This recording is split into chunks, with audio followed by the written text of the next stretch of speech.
بسم اللہ الرحمن الرحیم۔ میرا نام عارفہ ہے۔ میں ایک عزت دار اور کھاتے پیتے خاندان سے تعلق رکھتی تھی۔ میرے والد بزنس مین تھے۔ ویسے تو پاپا میں کوئی برائی نہیں تھی، لیکن ان میں شک کرنے کی عادت تھی۔ وہ اکثر ماما سے کہا کرتے تھے، مجھ سے کبھی بے وفائی نہ کرنا، ورنہ میں اسی دن زہر کھا لوں گا۔ میری ماما ایک شریف عورت تھیں۔ وہ کبھی پاپا کے علاوہ کسی کے بارے میں سوچ بھی نہیں سکتی تھیں۔ وہ ہم سے بہت پیار کرتی تھیں۔ ان کا ایک منہ بولا بھائی تھا جو ان سے عمر میں 10 برس چھوٹا تھا۔ کہتی تھیں یہ ایک لاوارث اور یتیم لڑکا تھا، میرے والد کو ملا تو گھر لے آئے اور والدہ میری نانی نے اسے پالا۔ تبھی سے یہ ہمارے گھر میں ایک فرد کی طرح رہتا تھا۔ اس کا نام اجمل تھا۔ جب بھی اجمل ماما سے ملنے ہمارے گھر آتا، پاپا ماما سے لڑنا شروع کر دیتے اور ماما سے کہتے تھے کہ تمہارا یہ منہ بولا بھائی مجھے بالکل پسند نہیں، اسے کہو کہ یہ ہمارے گھر نہ آیا کرے۔ تو ماما جواب دیتی، وہ میرا بھائی ہے، ملنے آ جاتا ہے، میں اسے منع نہیں کر سکتی، اور وہ یتیم ہے، اس کا دل ٹوٹ جائے گا۔ ویسے تو ہمارے گھر میں بہت سکون تھا، ماما پاپا میں بہت پیار تھا، بس اسی دن ان دونوں میں لڑائی ہوتی جس روز اجمل آ جاتا۔ اب مجھے بھی اس لڑکے سے چڑ ہونے لگی تھی۔ ایک دن پھر اجمل ماما سے ملنے ہمارے گھر آیا تو پاپا کو بہت غصہ آیا اور انہوں نے ماما سے بھی کہہ دیا کہ آج کے بعد یہ ہمارے گھر نہیں آئے گا۔ میری بیٹی اب بڑی ہو رہی ہے اور اس کا ہم سب سے کوئی خون کا رشتہ نہیں ہے، لہٰذا اب میں اپنے گھر میں اس کے قدم برداشت نہیں کر سکتا۔ ماما چند دن پاپا سے ناراض رہیں، مگر پھر پاپا نے انہیں منا لیا۔ انہوں نے کہا، دیکھو شاہینہ، میں تمہاری ہر خواہش پوری کرتا ہوں، تو کیا تم میری ایک خواہش پوری نہیں کر سکتی کہ اجمل سے تعلق ختم کر دو؟ اور ویسے بھی پاپا ٹھیک ہی کہہ رہے تھے۔ ہماری نانی نے ان کو یتیم خانے سے لے کر پالا تھا، وہ ہمارے سگے ماموں نہیں تھے۔ میری ماما نے پاپا سے وعدہ کر لیا کہ ٹھیک ہے، تمہاری خوشی کی خاطر میں یہ قربانی دوں گی اور اپنے منہ بھولے بھائی سے آئندہ نہیں ملوں گی۔ دراصل نانا نانی وفات تو پا چکے تھے، اسی وجہ سے اجمل ماما کے پاس آتا تھا۔ وہ بھی اسے چھوٹے بھائی کی طرح سمجھتی تھیں۔ بہرحال پاپا کی ہدایت پر ماما نے اجمل کو گھر آنے سے منع کر دیا۔ ماما کے منع کرنے کے بعد اجمل پھر ہمارے گھر نہیں آیا۔ اس واقعے کو کافی ٹائم گزر گیا۔ ایک دن ماما مارکیٹ جا رہی تھیں تو راستے میں اجمل مل گیا۔ وہ دونوں روڈ پر کھڑے ہو کر باتیں کرنے لگے۔ اتفاق سے اسی وقت پاپا کا ادھر سے گزر ہوا تو اجمل کو ماما کے ساتھ باتیں کرتے دیکھ لیا۔ جب پاپا گھر آئے تو انہوں نے ماما سے کوئی جھگڑا نہ کیا، بس اتنا کہا کہ تم نے مجھ سے وعدہ کیا تھا کہ اجمل سے تعلق نہیں رکھو گی، لیکن تم پھر بھی ملتی ہو۔ تم نے مجھ سے وعدہ خلافی کی ہے اور نہ جانے کب سے مجھے دھوکہ دے رہی ہو۔ اب میرے جینے کا کوئی فائدہ نہیں۔ جب وہ رات کو سوئے تو پتہ نہیں انہوں نے ایسا کیا کھا لیا کہ صبح بستر سے نہ اٹھ سکے۔ زندگی کی بازی ہار گئے۔ ہمارے گھر میں کوہرام مچ گیا۔ ماما رو رو کر کہہ رہی تھی کہ اتفاق سے اجمل مل گیا تھا، میں نے اسے نہیں بلایا تھا۔ اگر مجھے پتہ ہوتا کہ یہ سب ہونے والا ہے تو نہ گھر سے نکلتی اور نہ اجمل راستے میں ملتا۔ میرے پاپا کے انتقال کے بعد ماما چاہتیں تو دوسری شادی کر سکتی تھیں، لیکن انہوں نے ہم بچوں کی خاطر دوسری شادی کا نہ سوچا۔ میرے چاچو نے امی سے کہا کہ اگر تم بچوں کی خاطر دوسری شادی نہیں کرو گی تو میں ان کا خرچہ دوں گا، تمہارے بچوں کو کسی شے کی کمی نہ ہونے دوں گا۔ پھر چاچو نے اپنا کہا پورا کیا۔ وہ برابر خرچہ دیتے رہے اور ہمیں کوئی تکلیف نہ ہونے دی۔ پاپا کی وفات کے چند سال بعد اجمل دوبارہ ہمارے گھر آنا شروع ہو گیا۔ اگرچہ وہ امی کو باجی کہتا تھا، پھر بھی میں اسے ماموں نہیں کہتی تھی، کیونکہ مجھے اس سے نفرت تھی۔ وہ اسی آدمی کی وجہ سے میرا باپ مرا تھا۔ میں نہیں چاہتی تھی وہ اب ہمارے گھر آئے۔ میرے چاچو میری شادی اپنے بیٹے سے کرنا چاہتے تھے اور ان کا بیٹا بھی مجھے پسند کرتا تھا، لیکن امی میری شادی وہاں نہیں کرنا چاہتی تھیں۔ کہتی تھیں کہ بے شک چھوٹی بیٹی لے لو، لیکن عارفہ کی شادی میں اپنی مرضی سے کروں گی۔ اس بات پر چاچو ناراض ہو گئے اور ہمیں خرچہ دینا بند کر دیا۔ جب اجمل کو اس بات کی خبر ہوئی تو وہ ہماری مالی معاونت کرنے لگا۔ ایک دن امی نے مجھ سے کہا کہ میں تیری شادی اجمل سے کرنا چاہتی ہوں، مجھے اس پر بھروسہ ہے، اس سے اچھا رشتہ اور کوئی نہیں ملے گا، کیونکہ تیرے چاچو نے ہماری سرپرستی سے ہاتھ اٹھا لیا ہے۔ اس برے وقت میں بھی اجمل ہی ہمارے کام آیا ہے۔ میں نے جواب دیا، امی مجھے اس آدمی سے نفرت ہے کیونکہ اس کی وجہ سے پاپا کی جان گئی ہے۔ وہ بولی، تمہارے پاپا کو اس کے بارے میں غلط فہمی ہوئی تھی، حالانکہ یہ لڑکا اچھا ہے اور تمہارے پاپا کو کسی نے نہیں مارا، خود ان کی شکی طبیعت نے ان کی جان لے لی۔ جو بھی ہو امی، انہیں دکھ تو اسی بات کا تھا، میں کس طرح اس بات کو بھلا سکتی ہوں؟ امی بولیں، میں اجمل کو زبان دے چکی ہوں، تم میری بیٹی ہو اور اسے میں اپنے بیٹے کی طرح سمجھتی ہوں۔ تمہارے نانا نانی تو اس جہان سے رخصت ہو چکے ہیں اور اجمل کو سوا میرا اس دنیا میں کوئی نہیں ہے، یہ مجھے دھوکہ نہیں دے گا۔ یہ کہہ کر امی رو دیں تو میں ان کے رونے دھونے کی وجہ سے مجبور ہو کر اجمل سے شادی کے لیے راضی ہو گئی اور اس طرح میری اس کے ساتھ شادی ہو گئی۔ شادی کے بعد اجمل نے ہمارا سارا خرچہ بھی اٹھا لیا۔ امی اب پرسکون ہو گئیں، لیکن مجھے وہ اب بھی اچھا نہیں لگتا تھا۔ میں نے دل سے اسے قبول نہ کیا۔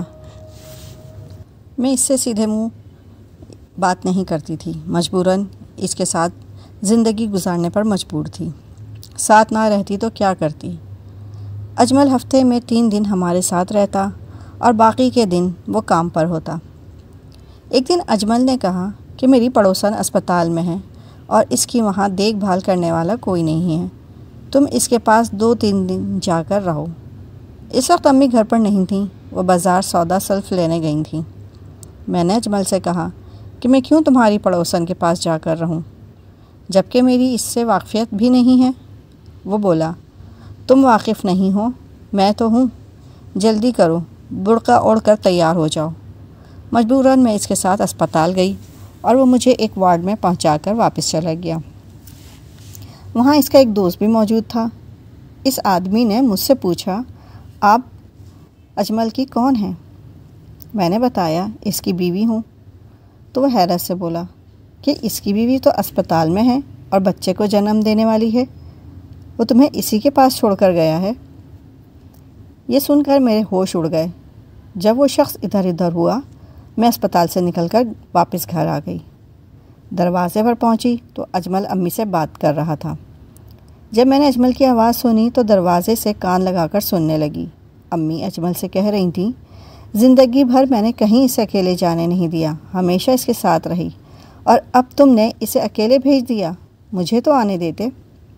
اجمل نے کہا، کیا کرتا، اس وقت ہی ایسا تھا کہ دیر نہیں کر سکتا تھا۔ چلو اب میں تمہیں بھی لے چلتا ہوں۔ مجھے علم ہو گیا کہ امی کو پتہ تھا کہ اجمل پہلے سے شادی شدہ ہے، پھر بھی انہوں نے میری شادی اس سے کر دی۔ ایک بیٹی کے لیے اس سے بڑا کیا صدمہ ہو سکتا ہے کہ اس کی ماں نے اسے بتائے بغیر سوتن پر بیاہ دیا۔ مجھ سے یہ صدمہ برداشت نہ ہو سکا اور میں گھر سے کچھ دور خالہ صغرا کے گھر چلی گئی۔ خالہ صغرا نے بچپن میں مجھے سپارہ پڑھایا تھا۔ جاتے ہی خالہ کے گلے لگ کر رونے لگی۔ انہوں نے مجھے پیار کیا اور دلاسا دے کر پوچھا، بیٹی کیا ہوا ہے، کیوں رو رہی ہو؟ انہیں ساری بات بتا کر کہا، خالہ امی اور اجمل نے مجھے دھوکہ دیا ہے، میں سوتن کے پاس اسپتال جا کر نہیں رہنا چاہتی، بلکہ میں گھر ہی واپس نہیں جانا چاہتی۔ اسی وقت خالہ کا بھانجا آ گیا۔ اس نے خالہ جی سے کہا، خالہ یہ گھر جانا نہیں چاہتی تو زبردستی نہ بھیجنا، ورنہ بڑا جھگڑا ہوگا، بہتر ہے اسے میری ماں کے پاس بھجوا دو، تم پہلے اس کی امی اور شوہر سے بات کرنا، پھر اسے ان کے حوالے کرنا۔ غرض اس شاطر آدمی نے اپنی باتوں سے خالہ کو شیشے میں اتار لیا۔ خالہ جی ایک سیدھی سادی عورت تھیں، انہوں نے اس پر اعتبار کر لیا اور اپنے بھانجے سے کہا، اچھا تو اسے اپنے گھر لے جاؤ، 2 دن بعد واپس لے آنا۔ وہ شخص جو کام کرتا تھا، اس کا علم خالہ جی کو نہیں تھا۔ اس کا تعلق ایسے گروہ سے تھا جو نوکریاں دلوانے کے بہانے غریب اور ضرورت مند خواتین کو بیرون ملک بھجواتے تھے اور انہیں وہاں لے جا کر فروخت کر دیتے تھے۔ اس شخص کا نام اعظم تھا۔ اس نے مجھ سے راستے میں کہا، تم شوہر کے ساتھ رہنا چاہتی ہو یا نہیں؟ میں نے اسے بتایا کہ میرا بالکل دل نہیں چاہتا اس کے ساتھ رہوں، امی نے زبردستی اجمل سے میری شادی کی ہے۔ کیونکہ وہ ہمارے گھر کا خرچہ اٹھاتا ہے، ورنہ مجھے تو اس سے شروع دن سے نفرت ہے۔ اچھا تو پھر ایسا کرو، گھر مت جاؤ اور میرے ساتھ چلو، وہاں اور بھی ضرورت مند عورتیں ہیں، ہم انہیں ملازمتیں دلواتے ہیں، میں تمہیں بھی ملازمت دلوا دوں گا، اپنے پیروں پر کھڑی ہو جاؤ گی تو اپنا بچہ بھی لے آنا۔ جب کوئی عورت خوشحال ہوتی ہے تو وہ کسی کے محتاج نہیں رہتی۔ میں اس کی باتوں میں آ گئی اور اس کے پیچھے چل پڑی۔ یوں میں اس کے ساتھ ایک ایسی جگہ آ گئی جہاں میری جیسی اور بھی عورتیں تھیں۔ سبھی کو انہوں نے ملازمت کا جھانسا دیا تھا۔ اعظم نے مجھے ایک دوست کے گھر ٹھہرایا اور خود غائب ہو گیا۔ چند دن بعد اس نے مجھے طلاق نامہ لا کر دیا کہ یہ دیکھو، یہ تمہارے شوہر نے دیا ہے۔ اس کے بعد اس نے میرا پاسپورٹ بنوایا اور نکاح نامہ بھی تیار کروا لیا۔ کہا کہ تم میری بیوی بن کر ہی کسی دوسرے ملک جا سکتی ہو، ورنہ نہیں۔ وہ مجھے دبئی لے آیا۔ تب حقیقت کھلی کہ میں بردہ فروشوں کے ہاتھوں اسمگل ہو چکی ہوں۔ اب کیا ہو سکتا تھا؟ میں بے سہارا تھی، اس ظلم کو برداشت کرنا تھا۔ اعظم کا ایک دوست معیز تھا، وہ دل کا اچھا آدمی تھا۔ جب اس نے مجھے روتے دیکھا تو اعظم سے کہا کہ تم اس پر ظلم بند کرو اور اسے غلط روش پر جانے پر مجبور نہ کرو۔ اگر اسے بیچنا ہی ہے تو میرے ہاتھ بیچ دو۔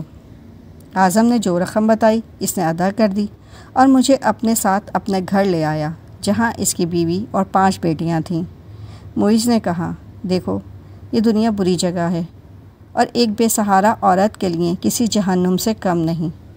اگر عزت کی زندگی چاہتی ہو تو مجھ سے نکاح کر لو، سوتن اور میرے بچوں کو بھی قبول کر لو، ہو سکتا ہے تم سے میرا بیٹا پیدا ہو جائے۔ میں نے جواب دیا، تم نے بھی میرے ساتھ دھوکہ ہی کیا ہے، جو دھوکہ اجمل اور میری ماں نے کیا وہی تم نے کیا۔ سوتن مجھے برداشت نہیں تھی۔ یہ تو پھر دوسرا ملک ہے اور تمہاری عمر اجمل سے بھی زیادہ ہے۔ معیز بولا، دیکھو عارفہ، چاہو تو میں دوبارہ تمہیں اعظم کے حوالے کراتا ہوں، لیکن وہاں جس روش پر وہ تمہیں چلائے گا تو کیا اس زندگی سے عزت کی یہ زندگی اچھی نہیں ہے؟ میری بیوی نیک دل ہے، اسے میں نے سب بتا دیا ہے، وہ تمہیں قبول کر رہی ہے تو تم کیوں اسے قبول نہیں کر سکتی؟ میں نے بہت سوچا، کچھ سمجھ میں نہ آتا تھا، مگر میں چاہتی تھی کہ معیز مجھے عمر بھر یوں ہی گھر میں پناہ دے دے تو میں رہ لوں گی اور اس کی بیوی کا بھی کام کاج میں ہاتھ بٹا دیا کروں گی، لیکن وہ یہ بات قبول کرنے پر راضی نہ تھا۔ 5 ماہ میں معیز کے گھر رہی اور سوچتی رہی، لیکن مجھے کوئی راہ سجائی نہ دی۔ بالآخر یہ عمر رسیدہ شخص مجھے اچھا لگنے لگا، کیونکہ وہ واقعی ایک اچھا انسان تھا۔ میں اس کی ماں کے ہمراہ علیحدہ کمرے میں رہتی تھی۔ وہ بھی سمجھاتی کہ دیکھو میرے بیٹے کی 5 بیٹیاں ہیں اور کوئی بیٹا نہیں ہے۔ اس کی بیوی مزید اولاد پیدا کرنے کے قابل نہیں تھی، اس کی عمر ڈھل چکی ہے، وہ میرے بیٹے سے 8 سال بڑی ہے اور اس کا آپریشن بھی ہو چکا ہے۔ مجھے اب معیز کی دوسری شادی کرنی ہے۔ اگر تم مان جاؤ تو تمہیں سہارا مل جائے گا اور ہمیں بہو مل جائے گی، ہم سب تمہارا بہت خیال رکھیں گے۔ معیز کی ماں کے روز سمجھانے پر بالآخر میرے دل پر اثر ہوا۔ پھر میں نے ان لوگوں کی سادہ دلی اور اچھائیوں کو قریب سے دیکھ لیا تو اس گھر کو قبول کر لیا اور کوئی چارہ بھی نہ تھا۔ یوں میری شادی معیز سے ہو گئی۔ اس نے باقاعدہ شادی کی تقریب منعقد کی، ولیمہ ہوا اور معیز نے اپنی برادری میں مجھے اچھے طریقے سے متعارف کروایا۔ جب میں معیز کے 3 بیٹوں کی ماں بن گئی تو اس کے گھر کے ہر فرد سے محبت ہو گئی، کیونکہ ان لوگوں نے بھی مجھے بے لوث محبت دی تھی۔ سچ ہے کہ محبت میں ایسی طاقت ہے کہ جو ہر شے کو بدل دیتی ہے۔ سوتن کی بیٹیاں مجھ سے پیار کرتی تھیں، میری عزت کرتی تھیں، تو مجھے بھی ان سے پیار ہو گیا۔ وہ میری ہر بات مانتیں، میرے کام دوڑ کر کرتیں۔ وقت گزرتا رہا اور میں اسی گھر کی ہو کر رہ گئی۔ اب بچے جوان ہو گئے، سوچتی ہوں کہ اگر معیز نہ ملتے تو جانے میرا کیا حشر ہوتا۔ آج کم از کم محفوظ تو ہوں۔ 3 بیٹوں کی ماں ہونے نے بھی جینے کی ڈھارس دی ہے۔ خوش ہوں کہ اپنے گھر میں سکون سے ہوں۔ کبھی بیٹے کی یاد آتی ہے تو دل دکھی ہو جاتا ہے۔ اللہ کرے وہ جہاں ہو خوش ہو اور مجھے بھول کر بھی یاد نہ کرے، ورنہ جیسے اس کی یاد مجھے اداس کر دیتی ہے، میری یاد بھی اسے اداس ہی کرے گی۔ اگر آپ کو میری یہ کہانی پسند آئی ہو تو میرے چینل کو لائک اور سبسکرائب کر دیجیے گا۔ شکریہ۔